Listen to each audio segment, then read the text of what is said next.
The dust in the air was thick enough to cut with a knife when Abigail Morgan tore through the plains on a stolen horse, her heart racing faster than the hooves pounding beneath her. Behind her, the angry shouts of the Copper Hill search party faded into the distance, but the burning hatred of an entire town would follow her for miles yet. It was 1875, and Abigail was 22 years old with nothing but the clothes on her back, a small bundle of possessions tied to her saddle, and a desperate need to put as much distance between herself and Copper Hill as possible. The sun beat down mercilessly as she drove the chestnut mare onward, both of them lathered in sweat, both running from demons that seemed impossible to escape. "Just a little further, girl," Abigail whispered to the exhausted horse. Her voice cracked from thirst, her lips parched and split. She hadn't dared stop at any water source, fearing the men would catch up to her.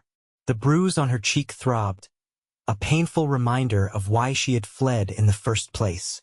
Ahead, the rolling prairie gave way to a thick stand of cottonwoods, promising water and shelter. The sun was setting low in the west, painting the sky with colors Abigail might have found beautiful under different circumstances. Now, she only saw the approaching darkness as both blessing and curse, hiding her tracks but bringing its own dangers. The horse stumbled, and Abigail realized she had pushed the poor creature beyond endurance.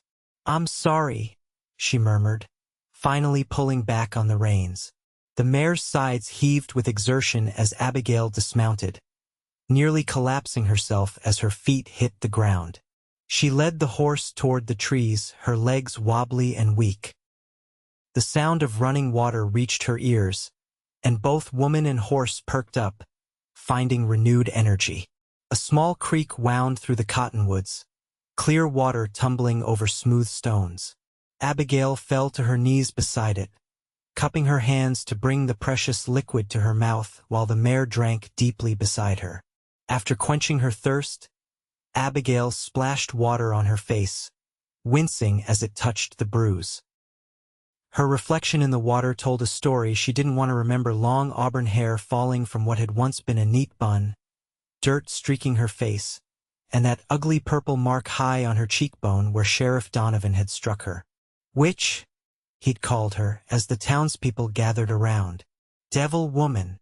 All because she'd used herbs to ease old Mrs. Patterson's arthritis pain when the doctor had given up on her.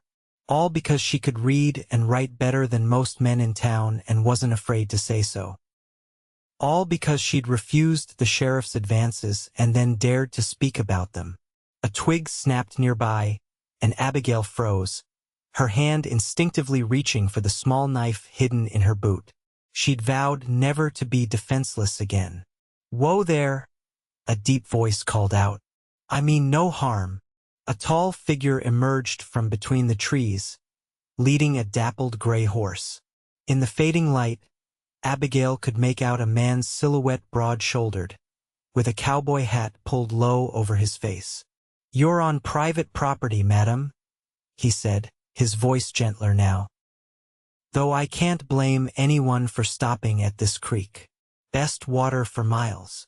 Abigail scrambled to her feet, keeping the creek between them. "I'm sorry. I'll move on." The man took another step forward, and now she could see his face weathered by sun and wind, but younger than she'd first thought, perhaps 30. He had a strong jaw covered in stubble and eyes that caught the last rays of sunlight, revealing a warm brown color. "No need for that," he said, raising a hand in a calming gesture. "You and your horse look done in. Where are you headed?" "Away," Abigail answered simply, not letting her guard down. The man nodded as if this made perfect sense. "I'm Preston Walsh. This is my land you're resting on. My ranch is about a mile upstream." "I'm Abigail," she replied, deliberately omitting her surname. "I'll be gone by morning, Mr. Walsh. I don't want any trouble." Preston studied her for a long moment, his eyes lingering on the bruise she couldn't hide. Something in his expression shifted, not pity, which Abigail would have hated, but a kind of understanding that made her throat tighten unexpectedly. "That horse won't make another mile tonight," he observed.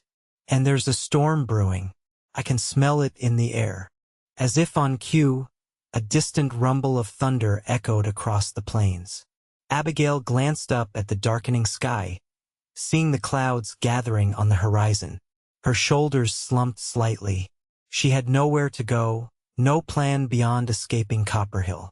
"I have a cabin," Preston continued, his tone careful, as if speaking to a spooked animal. "It's where my ranch hands stay when I have them, but it's empty now.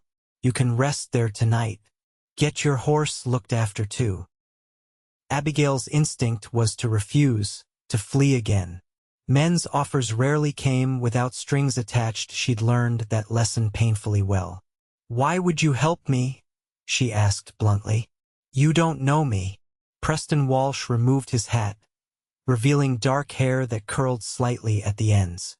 The gesture seemed like a show of respect rather than an attempt to appear more handsome, though Abigail couldn't help noticing he was, in his rugged way. "My mother always said to judge people by their actions, not by what others say about them," he replied. "Right now, I see a woman and a horse who both need rest and shelter. Nothing more complicated than that." He paused, then added quietly, "You can stay as long as you need. No questions asked." Something in his words, or perhaps the way he said them, made Abigail want to believe him. The thunder rumbled again, closer this time. "All right," she conceded. "Just for tonight." Preston nodded, settling his hat back on his head. "Good decision. Follow me, and we'll get you both settled before that storm hits." They walked in silence, leading their horses through the gathering darkness. The first fat raindrops were beginning to fall as a small cluster of buildings came into view. The main house was modest but solid-looking, with a wide porch and lamplight glowing from the windows. Nearby stood a barn, a smaller cabin, and various outbuildings that formed the heart of what Abigail could now see was a working cattle ranch. Preston led her to the barn first, where they unsaddled the horses. He worked efficiently, showing her where to find fresh hay and water. The mare seemed to revive a bit in the comfortable surroundings, gratefully accepting the feed Abigail offered. "She's a good horse," Preston commented, running a hand along the mare's flank. "Thoroughbred stock, I'd wager. Yours?" Abigail hesitated. "Not exactly." Preston just nodded, not pressing further. "She could use some liniment on those legs. I'll fetch some." By the time they had tended to the horses, the storm had broken in earnest. Rain hammered on the barn roof as they dashed across to the small cabin. Preston unlocked the door and lit a lamp, revealing a simple but clean interior: a table with 4 chairs, a small stove, 2 narrow beds against opposite walls, and a chest of drawers. "It's not fancy," Preston said, "but it's dry and warm once we get the stove going." "It's perfect," Abigail replied honestly. After days of sleeping rough, the cabin looked like a palace. Preston busied himself with the stove, coaxing a fire to life while Abigail stood awkwardly by the door, still dripping from their short run through the rain. "There are some clothes in that chest," he said without looking up, "left by the previous ranch hand's wife. Might fit you well enough to give you something dry to wear." "Thank you," Abigail said, the words feeling inadequate for his kindness. "I'll bring you some food from the house once I've got this fire going properly," Preston continued. "Then I'll leave you be." True to his word, Preston departed as soon as the cabin was warming up. Abigail changed into a simple cotton dress she found in the chest, relieved to be out of her damp, dirty clothes. The dress was a bit large but clean and comfortable. She used a comb she found to work through her tangled hair, wincing at the knots. A knock at the door announced Preston's return. He carried a tray laden with food: a bowl of stew, fresh bread, and a mug of coffee. The smell made Abigail's stomach growl embarrassingly loud. "Eat while it's hot," Preston said, setting the tray on the table. There's more if you want it. This is more than enough, Abigail assured him, already seated and reaching for the spoon. She hadn't realized how hungry she was until the first bite touched her lips. The stew was simple but delicious: beef, potatoes, and carrots in a rich broth. Preston lingered in the doorway, seeming reluctant to leave. If you need anything else, the main house is just there. Don't hesitate to knock. Abigail paused in her eating. Mr. Walsh. Thank you, truly. He touched the brim of his hat in acknowledgement. Get some rest, Miss Abigail. You're safe here. With that, he stepped back into the rain, pulling the door closed behind him. Abigail stared at the space where he had been, an unfamiliar feeling of security washing over her. For the first time in days, perhaps longer, she allowed herself to relax, just a little. She finished every scrap of food on the tray, then crawled into one of the beds, pulling the quilt up to her chin. Outside, the storm raged on, but within the sturdy walls of the cabin, Abigail fell into the deepest sleep she'd had in months. Morning arrived with golden light streaming through the cabin's single window. For a moment, Abigail was disoriented, panic rising in her chest before she remembered where she was. The storm had passed, leaving behind a freshly washed world. She rose, feeling surprisingly rested despite the lingering soreness in her muscles from days of hard riding. After washing her face in the basin of water she found on the dresser, Abigail ventured outside. The ranch was already alive with activity. Preston was in the corral, working with a spirited young horse. He moved with confident grace, speaking in low tones to the animal as it circled around him. Abigail approached the fence, watching with interest. The morning sun caught in Preston's dark hair as he removed his hat to wipe his brow. He spotted her and raised a hand in greeting before turning his attention back to the horse. "Morning, Miss Abigail," he called. "There's coffee and breakfast in the main house if you're hungry." "I should check on my horse first," she replied. Preston nodded. "Already fed and watered her.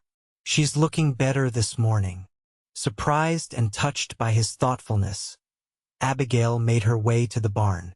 Sure enough, the mare seemed vastly improved, her coat gleaming in the morning light, her eyes bright and alert.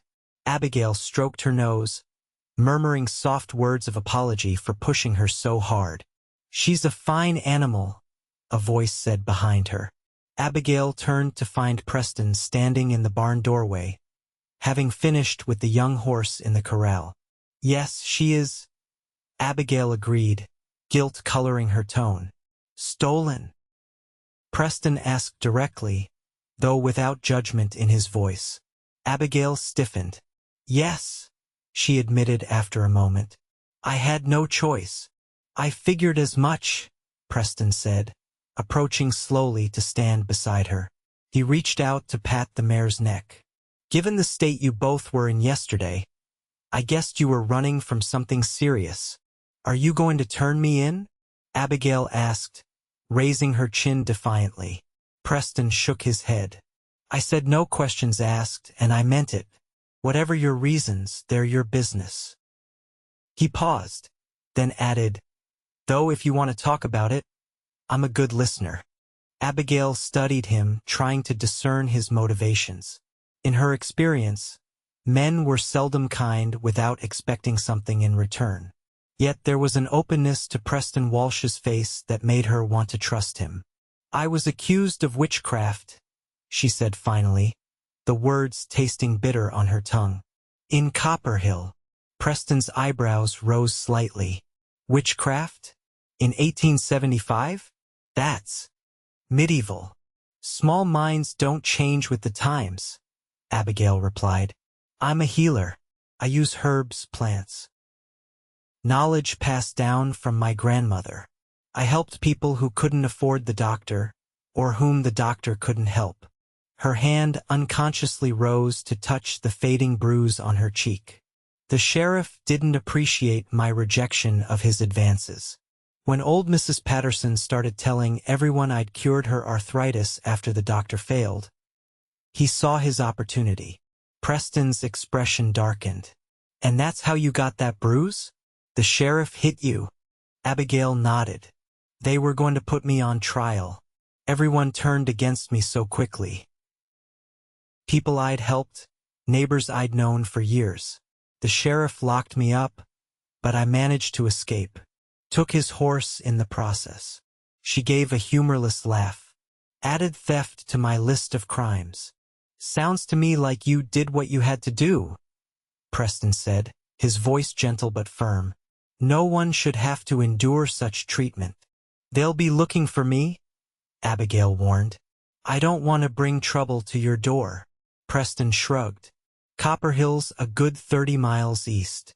Sheriff has no jurisdiction here, and even if he did, he'd have to get past me first." The quiet confidence in his voice was reassuring. "Besides, I could use some help around here. My last ranch hands moved on last month, heading to California for the promise of gold. I've been managing alone, but it's a lot for one man." Abigail blinked in surprise. "Are you offering me work?" "If you want it," Preston confirmed. "You can stay in that cabin, help with what you can. I imagine someone with healing knowledge would be useful around a ranch. Always injuries to tend to, whether it's people or animals." The offer was tempting far more than Abigail wanted to admit. A safe place to stay, honest work. It was more than she'd dared hope for when she'd fled Copperhill. "I can cook," she offered hesitantly. "And so, I'm stronger than I look, too." Preston smiled, a genuine expression that transformed his serious face. "I've no doubt about that. You'd have to make it this far on your own." For the first time since she could remember, Abigail felt a spark of hope. "All right," she said. "I accept your offer, Mr. Walsh."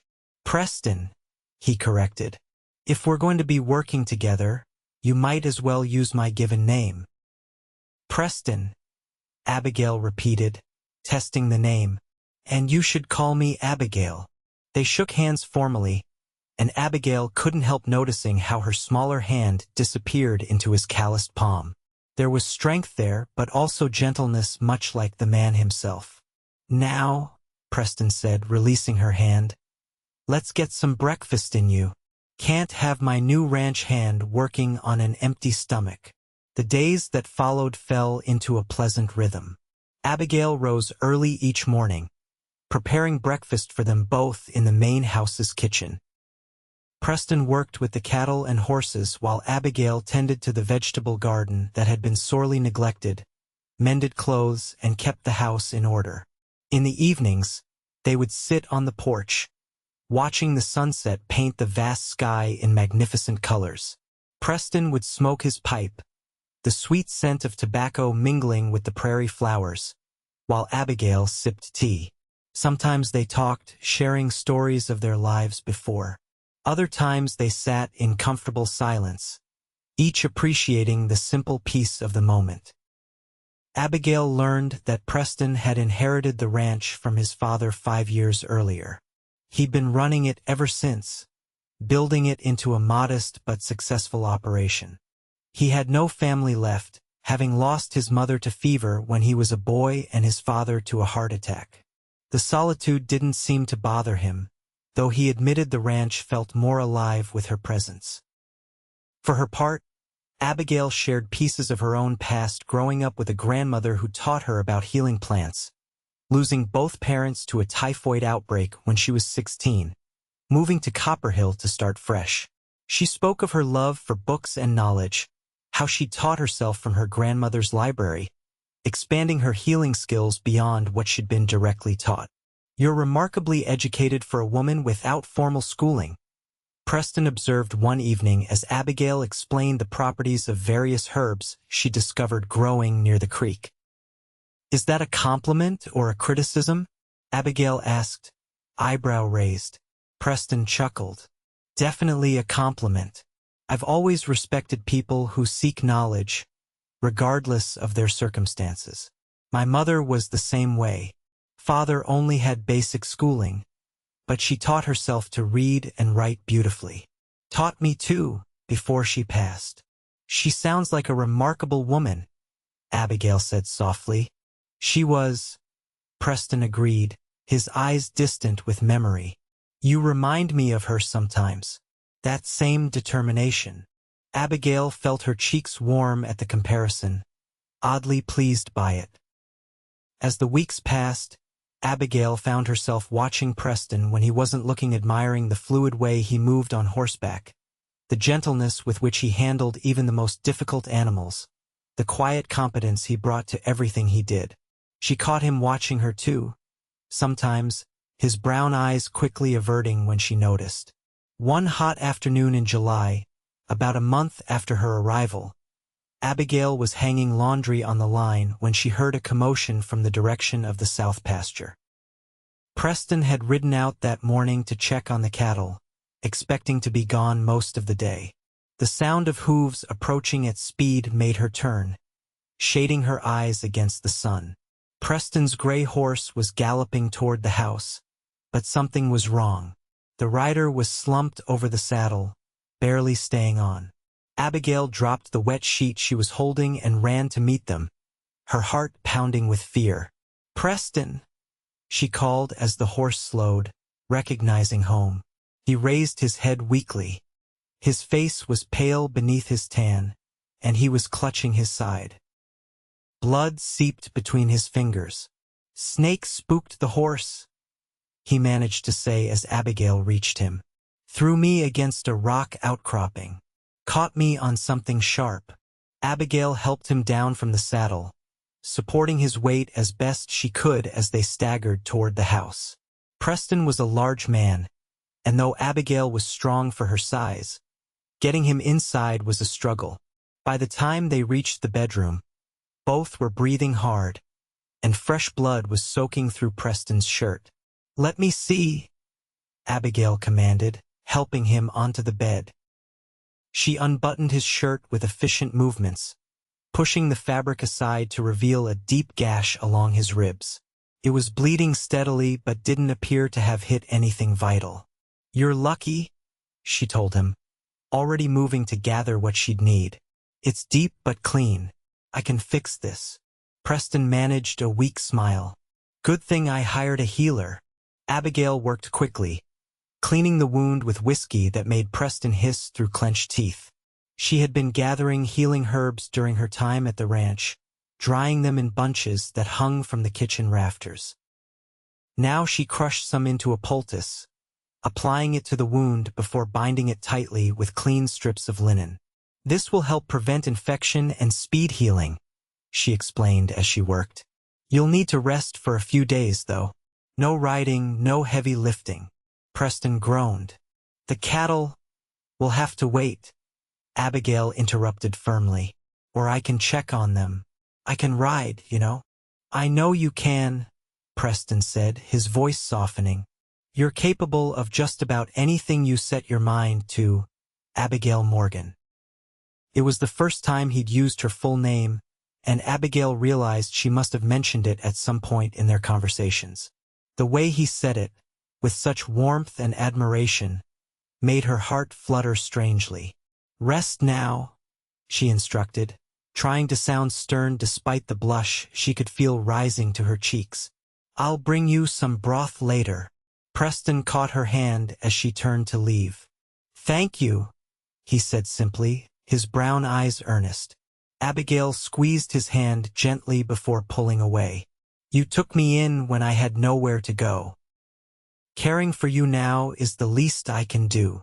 For the next few days, Abigail took over running the ranch while Preston recovered. She rode out to check the cattle, mended fences, and tended to the horses, all while keeping the house in order and nursing Preston back to health. The work was exhausting but satisfying in a way she hadn't expected. This land, this place, it was beginning to feel like home. Preston was a terrible patient, constantly trying to get up and help despite Abigail's firm instructions to rest. She found herself scolding him like a child, which only made him grin that disarming smile of his. "You're enjoying this, aren't you?" she accused on the third day, catching him attempting to chop wood despite his injury. "Having a beautiful woman fuss over me? What man wouldn't?" Preston teased, though he obediently set down the axe. Abigail felt her face heat at his words. It wasn't the first time he'd casually complimented her, but something in his tone was different now, more intimate, less guarded. "Well, this beautiful woman will tie you to your bed if you don't start behaving," she threatened, immediately regretting her choice of words when Preston's eyebrows shot up and a mischievous twinkle appeared in his eyes. "Is that a promise, Abigail?" he asked, his voice dropping to a rumble that sent an unexpected shiver down her spine. For a moment, they stood staring at each other, the air between them suddenly charged with something Abigail had been trying to ignore for weeks. Then she broke the tension with a laugh, shaking her head. "You're impossible, Preston Walsh," she declared, turning to head back to the house. "Come inside and let me check your bandages." As the summer progressed, Preston's wound healed well under Abigail's care. Their easy friendship deepened, the subtle flirtation becoming more pronounced as the days passed. Abigail found herself looking forward to their evening conversations on the porch, to the brush of his hand against hers when they worked side by side, to the way his eyes crinkled at the corners when he smiled. It was a kind of happiness she hadn't known was possible, one built on mutual respect and genuine affection rather than obligation or necessity. For the first time in her life, Abigail felt truly seen for who she was, valued for her mind and abilities as much as for her company. But shadows from the past still lingered. Sometimes Abigail would wake in the night, heart racing from dreams of angry faces and accusations. Sometimes she would catch herself scanning the horizon, half expecting to see riders from Copperhill appearing to drag her back. Preston noticed, of course. He noticed everything about her these days. "You still fear them finding you," he observed one evening in late August as they sat watching a particularly spectacular sunset. The air was cooling, hinting at the approach of autumn, and Abigail had wrapped a shawl around her shoulders. She didn't pretend not to understand. "Yes," she admitted. "Less than before, but yes." Preston was silent for a long moment, puffing thoughtfully on his pipe. "I've been thinking," he finally said. "I have a friend in town, the sheriff, Alan Buchanan. Good man, fair-minded. I could speak to him, tell him your situation. He'd keep an eye out, make sure no one from Copperhill causes trouble if they come looking." Abigail stiffened. "You want to tell the sheriff about me? About what happened?" "Only with your permission," Preston assured her quickly. "And only what's necessary. Alan's not like the man who hurt you. He respects the law, but he respects justice more." "I've not had good experiences with lawmen," Abigail said, her voice tight. Preston reached across the space between their chairs, his hand covering hers. "I know. And I wouldn't suggest it if I didn't trust Alan with my life. But you deserve to feel safe here, Abigail. Not just physically safe, but free from the fear that's still haunting you." The warmth of his hand on hers was distracting, but Abigail forced herself to consider his words. She had come to trust Preston's judgment over these past months. If he vouched for this sheriff, perhaps it was worth the risk. "All right," she said finally. "You can tell him, but I don't want to meet him yet. I'm not ready for that." Preston nodded, understanding in his eyes. "That's fair. I'll ride into town tomorrow, speak with him privately." His hand remained on hers, his thumb now gently stroking her wrist in a way that made her pulse quicken. "I want you to be happy here, Abigail, to feel like you belong." "I do," she whispered, the confession easier in the gathering twilight. "I feel more at home here than I ever did in Copperhill." Preston's eyes held hers, and she saw something in them that made her breath catch longing, affection, and something deeper that neither of them had yet put into words. "I'm glad," he said softly, "because I can't imagine this place without you anymore." The moments stretched between them, taut with possibility. Then Preston slowly withdrew his hand, rising from his chair. "It's getting late. I should check on the horses before turning in." Abigail nodded, both relieved and disappointed by the retreat. "Good night, Preston." "Good night, Abigail," he replied, his voice warm in the darkness. She watched him walk toward the barn, his tall figure silhouetted against the last glow of sunset. Something was changing between them, had been changing for weeks now. Soon they would have to acknowledge it, but not tonight. Tonight, Abigail was content to sit with the knowledge that she had found a place where she belonged, with a man who saw her true self and valued it. True to his word, Preston rode into town the next day to speak with Sheriff Buchanan. He returned in the afternoon, looking satisfied with the outcome. "Alan says he'll keep an eye out," he reported as they worked together in the garden, harvesting late summer vegetables. "If anyone from Copper Hill comes asking questions, he'll steer them away without revealing your presence here." "And he didn't judge me?"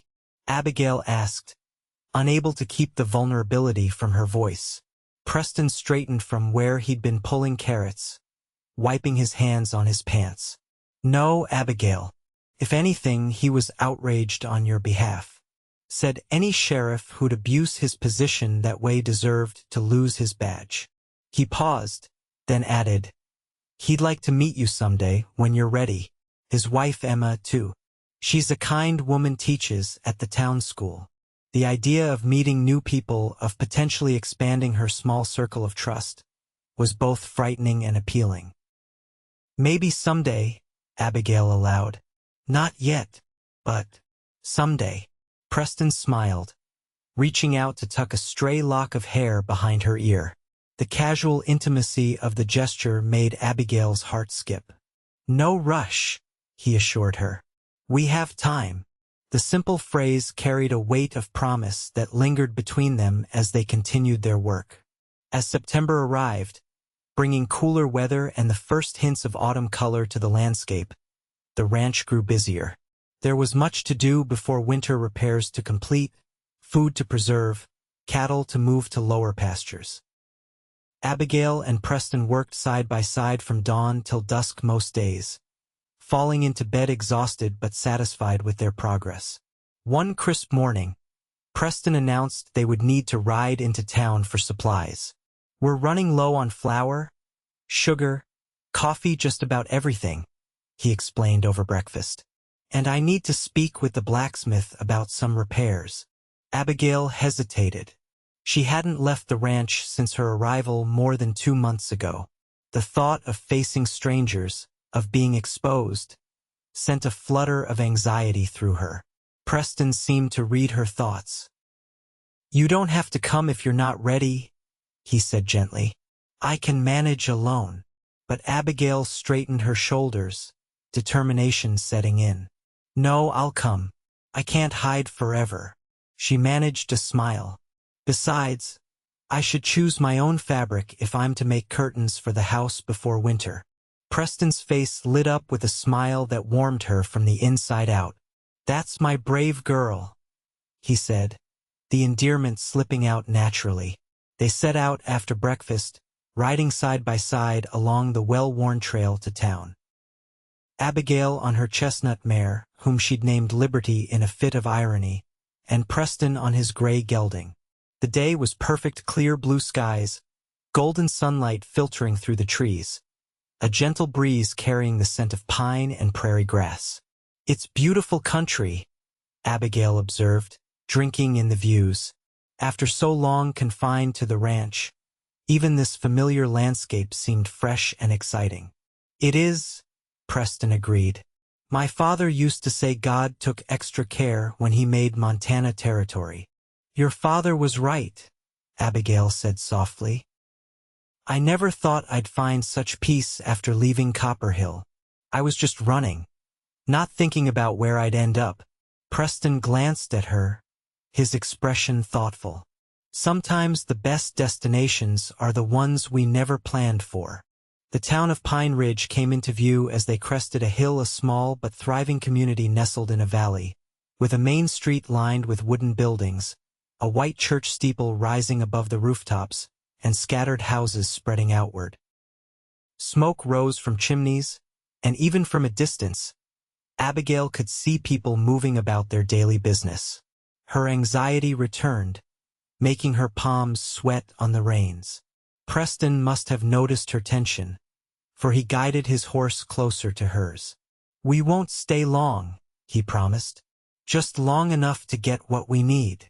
Abigail nodded, drawing strength from his steady presence beside her. "I'm all right," she assured him. "Just nervous." "Understandable," Preston said. "But remember, you're with me. No one in Pine Ridge will question that." There was something possessive in his tone that Abigail found oddly comforting.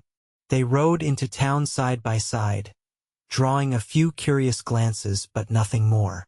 Preston led them to a hitching post outside the general store, helping Abigail down from her horse with hands that lingered perhaps a moment longer than necessary at her waist.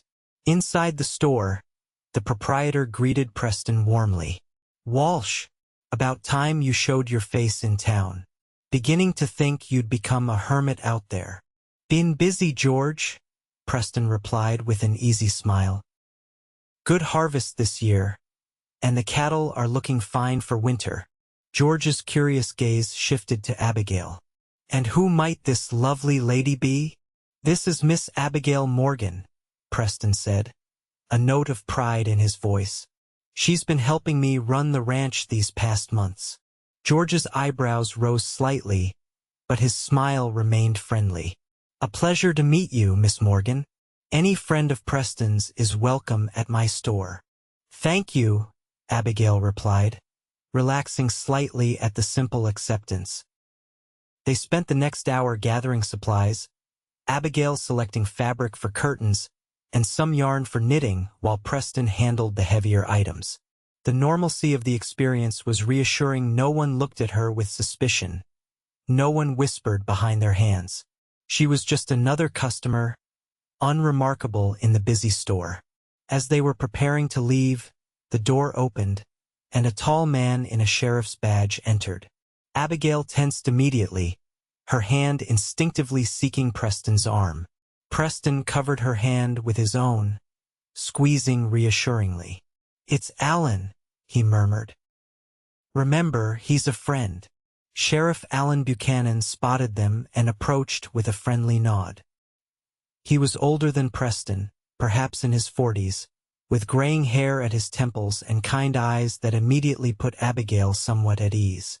"Preston," he greeted, shaking hands.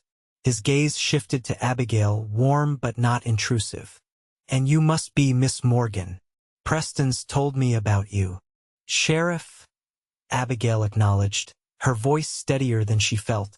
"Please, it's just Alan when I'm not arresting anyone," he said with a smile. "And I want you to know you're welcome in Pine Ridge, Miss Morgan. Any friend of Preston's is a friend of ours." The echo of the storekeeper's words was clearly intentional, a message that she was accepted here, that her past would not define her in this place. "Thank you," Abigail said sincerely. "That means a great deal to me." Alan nodded, understanding in his eyes. "My wife Emma asked me to invite you both to Sunday dinner, if you're amenable. She's curious about the woman who's finally managed to civilize Preston Walsh." Preston laughed, his arm moving naturally around Abigail's waist. "Tell Emma we'd be delighted, wouldn't we, Abigail?" The casual way he included her, assumed her presence in his future plans, made Abigail's heart swell with emotion. "Yes," she agreed, surprising herself with how much she meant it. "We would." They finished their business in town without incident, loading their supplies into the wagon Preston had brought along behind their horses. As they prepared to leave, Preston surprised Abigail by taking her to the small restaurant on the main street. "We deserve a proper meal before heading back," he insisted. Martha's apple pie is legendary in these parts.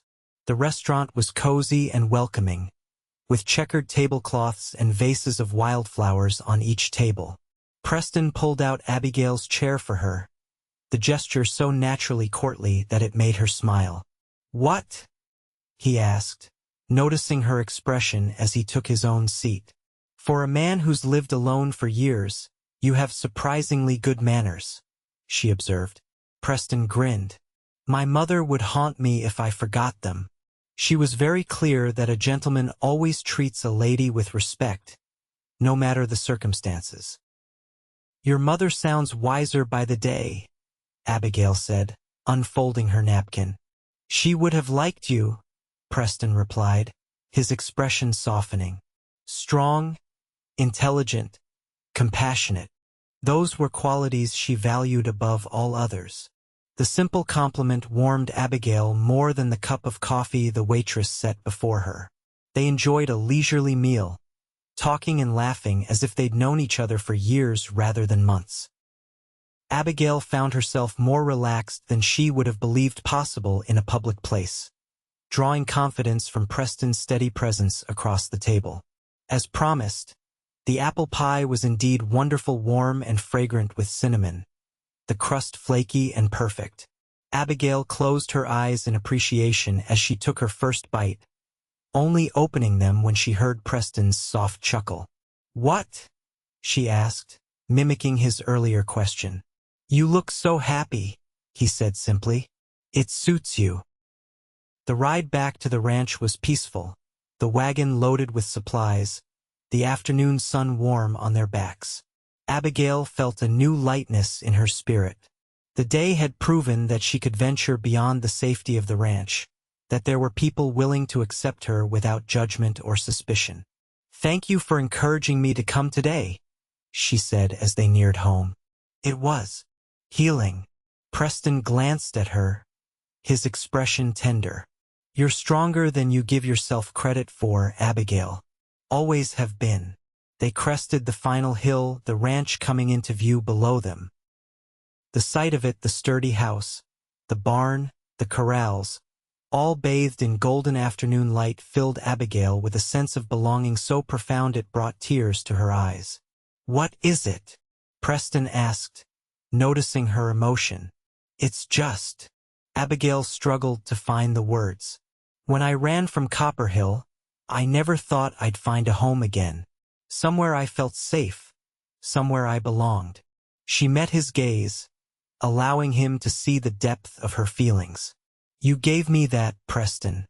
You saw me when I was at my lowest and offered me kindness without conditions." Preston reined in his horse, bringing the wagon to a stop. He turned to face her fully, his expression serious. "Abigail," he said, his voice low and intense, "you've given me far more than I've given you. This place. It was just a ranch before you came. You've made it a home." The air between them was charged with emotion, with words unspoken but hovering on the edge of utterance. Preston reached across the wagon seat, his hand gently cupping her cheek, his thumb brushing away a tear she hadn't realized had fallen. "I never expected you," he continued, his voice rough with feeling. "Never thought a half-dead woman and a stolen horse would change my life so completely. But here we are, and I can't imagine going back to the way things were before." Abigail leaned into his touch, her heart pounding. "Preston, I love you, Abigail Morgan," he said simply, the words falling between them like stones in still water, sending ripples through her very soul. "I think I've loved you since that first night, when you stood by the creek ready to defend yourself despite being exhausted and afraid. You're the bravest, most remarkable woman I've ever known." Joy burst through Abigail like sunshine through clouds, so intense it almost hurt. "I love you too," she whispered, the admission both terrifying and liberating. "I've been afraid to say it, afraid to even think it, but I do. I love you, Preston Walsh." His smile was like dawn breaking, brilliant and full of promise. Slowly, giving her time to pull away if she wished, Preston leaned forward. His lips met hers in a kiss so tender it made her heart ache. Abigail's eyes fluttered closed as she returned the kiss, her hand rising to rest against his chest, feeling the strong, steady beat of his heart beneath her palm. When they finally drew apart, both breathless and smiling, the world seemed somehow brighter, more vivid. Preston pressed his forehead against hers, his eyes holding a question. "Marry me, Abigail," he said softly. "Stay with me, not just as long as you need, but forever. Be my wife, my partner in everything." Tears spilled down Abigail's cheeks, but they were tears of joy. "Yes," she answered without hesitation. "Yes, I'll marry you." Preston kissed her again, more deeply this time, his arms pulling her close against him despite the awkwardness of their position on the wagon seat. When they separated, both laughing a little at their eagerness, he pressed a kiss to her forehead. "Let's go home," he said, gathering the reins again. "Our home." The words had never sounded sweeter to Abigail's ears. They were married 2 weeks later in the small white church in Pine Ridge. The ceremony was simple but beautiful, attended by the few people Preston counted as friends: Sheriff Alan Buchanan and his wife Emma, George from the general store and his family, the blacksmith and his wife, and a handful of neighboring ranchers. Abigail wore a dress of pale blue silk that Emma had helped her make, with wildflowers in her hair instead of a veil. Preston, unusually clean-shaven for the occasion, couldn't take his eyes off her as she walked down the aisle toward him. "You're the most beautiful thing I've ever seen," he whispered as she reached his side. Abigail's smile was radiant as she took his hand. "And you're the most handsome cowboy in Montana Territory," she replied, making him chuckle softly. Their vows were traditional but spoken with such deep sincerity that many in the small congregation dabbed at their eyes. When the preacher pronounced them husband and wife, Preston's kiss was gentle but full of promise, drawing good-natured cheers from their friends. The celebration afterward was held at the ranch, with tables set up in the yard and lanterns strung from the trees. There was music from a local fiddler, plentiful food prepared by the women of Pine Ridge who had quickly accepted Abigail as one of their own, and dancing that continued well into the evening. As the stars appeared overhead, Preston led Abigail away from the festivities, down to the creek where they had first met. The water gurgled peacefully over stones, the same as it had that fateful evening, but everything else had changed. "Happy?" Preston asked, his arms encircling her waist from behind as they stood looking at the water. "More than I ever thought possible," Abigail answered truthfully, leaning back against his chest. "It feels like a dream. If it is, I hope we never wake up," Preston murmured, pressing a kiss to her temple. "But it's real, Abigail. You and me. This place, our life together, it's all real."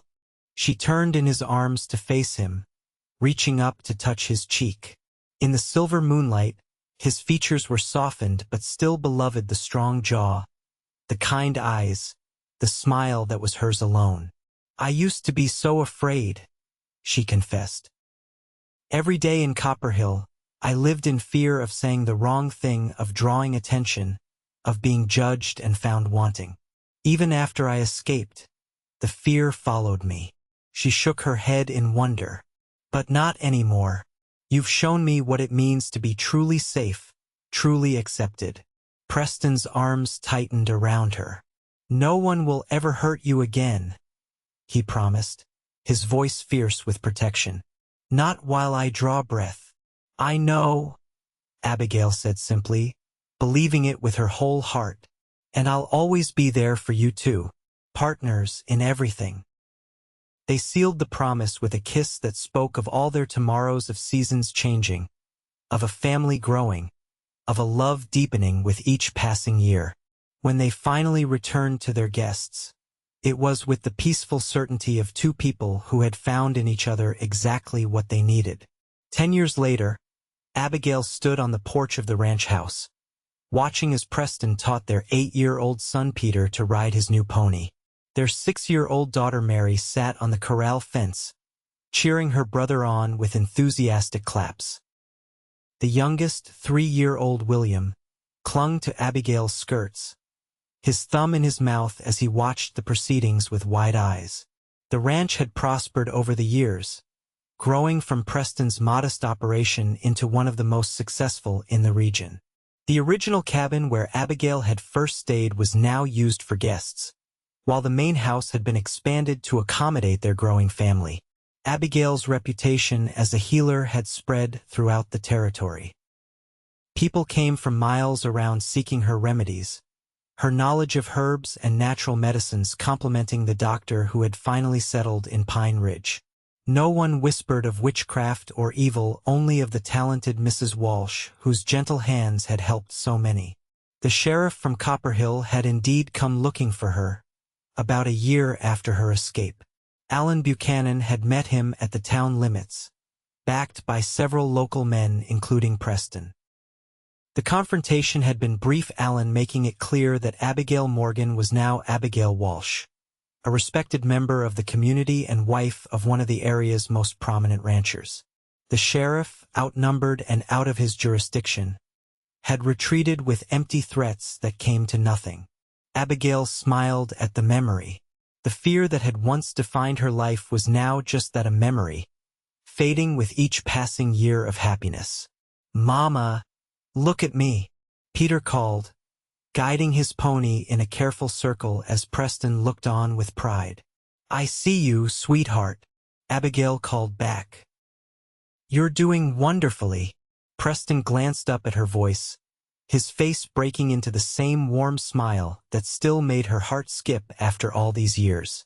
Though there were a few strands of silver in his dark hair now, and the lines around his eyes had deepened from squinting in the sun, he was as handsome to her as the day they'd met. Later that evening, after the children were tucked into bed with stories and kisses, Preston and Abigail sat on the porch in what had become their nightly ritual. The stars spread across the vast Montana sky like diamonds scattered on velvet, the soft chirping of crickets providing a gentle soundtrack to their conversation. "I was thinking about the day we met," Preston said, reaching for her hand. "How close I came to not riding down to the creek that evening." Abigail squeezed his fingers. "But you did. Best decision I ever made," he said, bringing her hand to his lips. "Though I admit, when I first saw you dirty, exhausted, ready to fight me with that little knife, I never imagined you'd become the center of my world. And I never imagined the cowboy who said I could stay as long as I needed would become my husband, the father of my children, the love of my life," Abigail replied softly. Preston pulled her close, his arm warm and secure around her shoulders. "I meant it, you know, that you could stay as long as you needed. I just didn't realize then that what you needed was forever." "What we both needed," Abigail corrected, resting her head against his shoulder. "And what we found together." Above them, a shooting star streaked across the night sky, a fleeting moment of brilliance against the darkness. Abigail made a silent wish, not for anything new, but for the continuation of this life they'd built together. This love that had healed old wounds and created something beautiful from the ashes of fear and loneliness. Preston kissed the top of her head. "I love you, Abigail Walsh," he murmured, the words as heartfelt now as they had been the first time he'd spoken them. "And I love you, Preston Walsh," she replied, her heart full of gratitude for the man who had offered shelter to a stranger and found a wife, for the life they'd created together, and for the home they'd built not just of wood and stone, but of trust, respect, and enduring love, today, tomorrow, and for all the days to come.